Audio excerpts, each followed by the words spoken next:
ஒரு கிறிஸ்டியனா ஆஃபீஸ் பாலிடிக்ஸை எப்படி சமாளிக்கலாம்?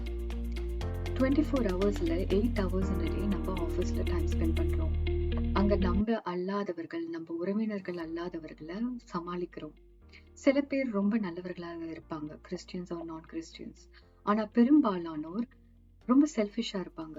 நம்மளை தட்டி அவங்க எப்படி மேல் வரணும், இல்லை நம்மளை தட்டி நம்ம பாஸ் கிட்ட எப்படி அவங்க ஃபேவரட்டிசத்தை கொண்டு வரணும், இப்படிதான் பார்ப்பாங்க. இந்த மாதிரி சூழ்நிலையில நீங்க எப்படி ஒரு கிறிஸ்டியனா சமாளிக்க வேண்டும்? இதை பற்றி ஒரு குட்டி தொகுப்பு தான் இது. முதலாவது, சமாளிக்க வேண்டிய முக்கிய ஒரு டூலாக இருக்க வேண்டியது ஞானம். கர்த்தரிடத்துல இருந்து ஞானம் இருந்தாலே ஒழிய உங்க படிப்போ, உங்களுடைய சாமர்த்தியமோ, இல்ல உங்களோட இன்டெலிஜென்ஸோ இந்த ஆபீஸ் பாலிடிக்ஸ உங்களுக்கு மேற்கொள்ள ஒரு வழியாகாது. யாக்கோபு 1:5 சொல்றது, ஒருவன் ஞானத்தில் குறைவுள்ளவனாய் இருந்தால் அவன் யாவருக்கும் சம்பூர்ணமாய் கொடுக்கிறவரும் ஒருவனும் கடிந்து கொள்ளாதவருமாகிய தேவனிடத்தில் கேட்க கடவன். சோ நீங்க ஞானத்துல குறைவுள்ளவர்களாக இருந்தா கர்த்தர் இடத்துல ஞானத்தை கேட்டுக்கொள்ளுங்க. நீதிமொழிகள் 4:5 சொல்லுது, ஞானமே பிரதானம். நீங்க எவ்வளவு IIT, IIM எங்க படிச்சிருந்தாலும் ஞானம் இல்லைன்னா அத உலகத்தை நம்மளால சமாளிக்க முடியாது. அண்ட் ஞானம்ன்றது, விஸ்டம்ன்றது நாலேஜ் ஆர் இன்டெலிஜென்ஸ்க்கு அப்பாற்பட்டது. நாலேஜ் அண்ட் இன்டெலிஜென்ஸ் படிச்சா வந்துடும். ஆனா ஞானமும் புரிதலும், விஸ்டம் அண்ட் அண்டர்ஸ்டாண்டிங் கர்த்தர் இடத்துல இருந்து தான் வர முடியும் ஒரு மனுஷனுக்கு. அனுபவங்கள் சில பேருக்கு அதை கொடுக்கலாம்.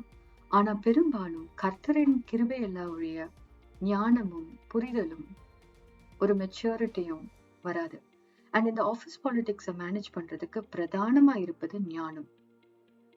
நீங்க பாத்தீங்கன்னா யோசேப் ஆகட்டும், தானியேல் ஆகட்டும், இல்ல அப்போஸ்தலர்களாகட்டும், ஞானத்தாலதான் இந்த உலகத்தையும் இந்த உலகத்தின் பாடுகளையும் மேற்கொண்டாங்க.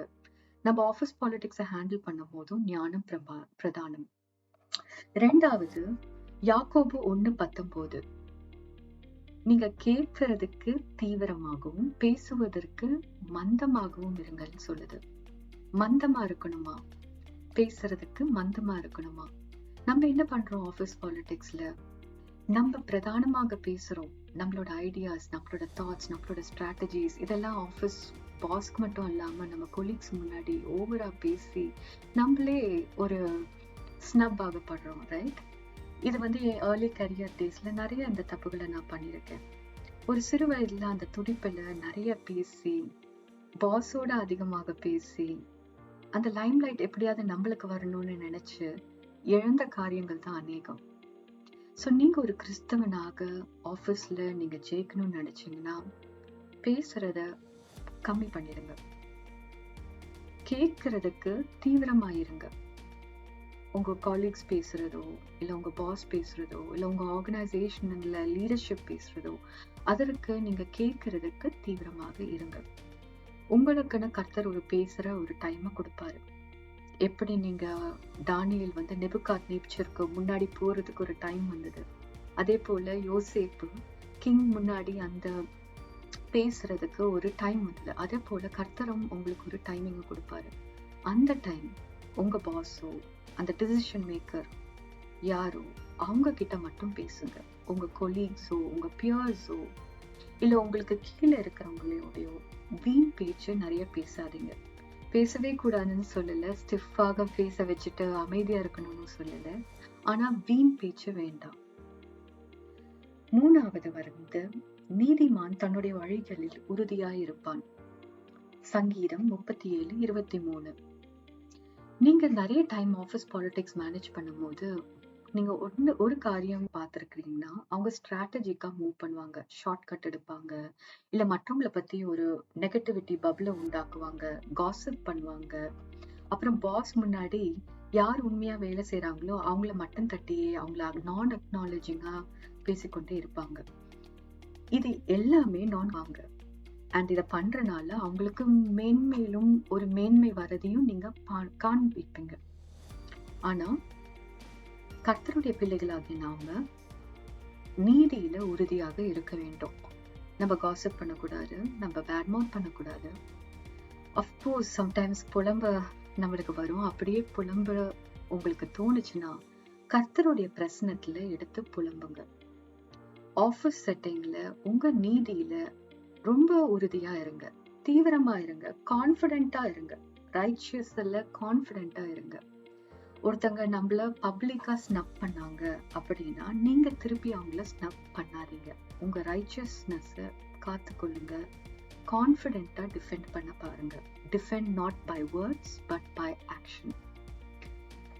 4வது காரியம், நீங்க வேலை ஸ்தலத்துக்கு போறது உங்களோட லைவ்லிஹுட்டுக்கு மட்டும்தான். உங்க ஐடென்டிட்டி, உங்க சோஷியல் ஸ்டேட்டஸ் எதுவுமே உங்க ஒர்க்கை பொறுத்து இல்லை.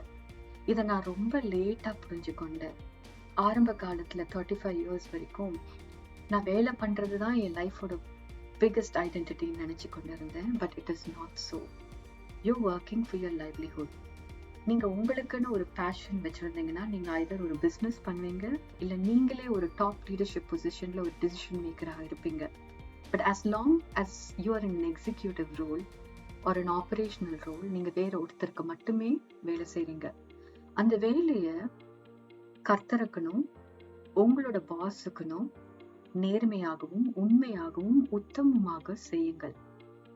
ஆனா அதுல மனசு உடைஞ்சு போறதோ, இல்ல அதுல உங்களுக்கு ரெகக்னிஷன் இல்ல அக்னாலேஜ்மெண்ட் அதை வச்சு உங்களை யாராவது ப்ரமோட் பண்ணுவாங்க அப்படின்ற மைண்ட் செட்டை எடுத்து போடுங்க. இது எப்படி ஒரு எக்ஸாம்பிள் சொல்லணும்னா, ஒரு வீடு கட்டுற ஒரு கொளுத்து வேலை பண்ற ஒரு நபர் எடுத்துக்கொள்ளுவோம். அவன் கஷ்டப்பட்டு ஒவ்வொரு கல்லையும் ஒவ்வொரு செங்கல்லையும் வெயிலையும் மழையிலையும் எடுத்துக்கொண்டு போய் ஒரு பெரிய பங்களா வீடை கட்டுறாங்க. மேஸ்திரிகளுக்காக அவங்க வேலை செய்யறாங்க, தினக்கூலிக்காக அவங்க வேலை செய்யறாங்க. ஆனா அவங்க கட்டுற அந்த வீடுல அவங்க இருக்க போறது இல்ல, வேற யாரோ ஒருத்தர் தான் வந்து இருக்க போறாங்க. ஆனா அவங்க பண்ற வேலையில உண்மையாக இருப்பாங்க. அவங்க பண்ற ஒவ்வொரு காரியத்திலையும் பார்த்து பார்த்து நிதானமாக அழகாக ஒரு பெரிய பங்களாவை அவங்க கட்டி முடிப்பாங்க. அது மாதிரிதான் உங்களோட வேலை ஸ்தலத்துல உங்களோட ரோல் அண்ட் ரெஸ்பான்சிபிலிட்டிஸும்.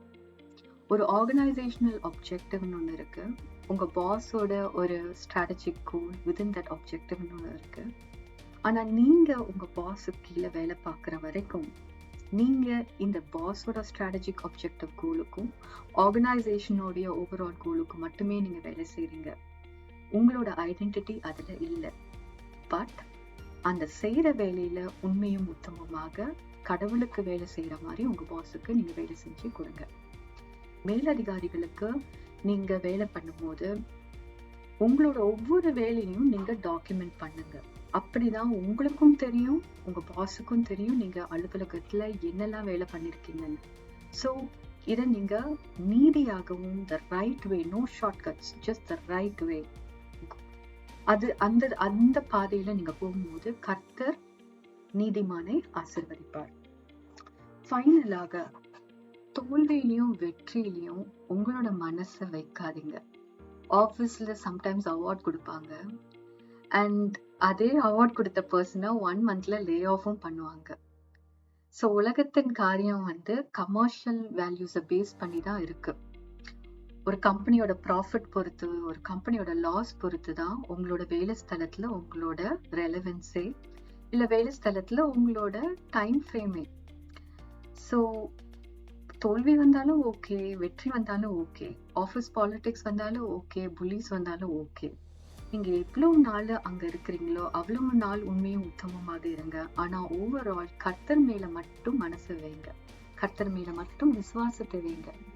ஏன்னா இந்த வேலை இல்லாட்டியும் இன்னொன்னு வேலையை கொடுக்கறவரும் கர்த்தர் தான். இந்த ஆஃபீஸ் பாலிடிக்ஸை ஜெயிக்க வச்சு உயர்த்த போகிறதும் கர்த்தர் தான். ஸோ நீங்க கர்த்தர் மேல மனசை வச்சா the storm around you, around your ship, அது ஆட்டோமேட்டிக்கா பீஸ்ஃபுல் ஆகும். ஸோ இந்த 5 காரியங்கள் ஆஃபீஸ் பாலிடிக்ஸ் நீங்க எப்படி ஜெயிக்கலான்ற இந்த காரியங்களை என் அனுபவத்தின் மூலமாக உங்ககிட்ட ஷேர் பண்றேன். நீங்க என்ன சவால்களை சந்திச்சீங்க? ஸோ என் அனுபவம் மட்டும் அல்லாமல் உங்கள் அனுபவமும் எனக்கு கேட்க வேண்டும். ஸோ நீங்க ஆஃபீஸ்ல என்ன ஒரு சவால்களை சந்திச்சீங்கன்றதை கமெண்ட் பாக்ஸ்ல போடுங்க. டேக் கேர், பாய்.